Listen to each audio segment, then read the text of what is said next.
എനിക്ക് ആ തള്ളയുടെ മുഖം കാണണ്ട. നിങ്ങൾ പറഞ്ഞാൽ മതി.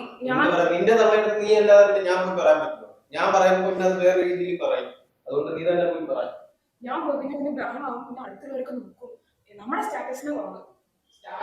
അവരിത് ഇങ്ങോട്ട് കയറി വരുന്നത് 100 പ്രാവശ്യം പറഞ്ഞിട്ടുള്ളതല്ലേ. എന്തെങ്കിലും ആവശ്യം ഉണ്ടെന്നുണ്ടെങ്കിൽ വിളിച്ചാൽ മതി, അവിടെ കൊണ്ടൊന്നും കൊടുക്കാന്ന് പറഞ്ഞിട്ടുണ്ടല്ലോ.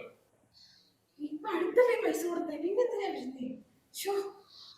എപ്പോഴും ഇങ്ങനെ കയറി വരില്ല എന്ന് പറഞ്ഞിട്ടുള്ളേ. ഇനിയിപ്പൊ എന്ത് പറഞ്ഞു പറഞ്ഞേക്കീശ്വര.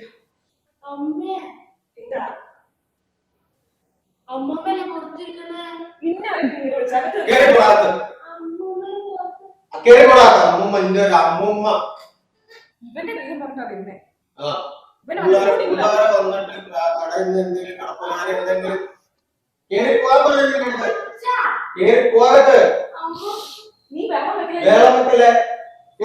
പോയിട്ട് പഠിക്കുമ്പോ നീ ഇവന്റെ സൗണ്ട് ഇട്ട് വന്നോളൂ.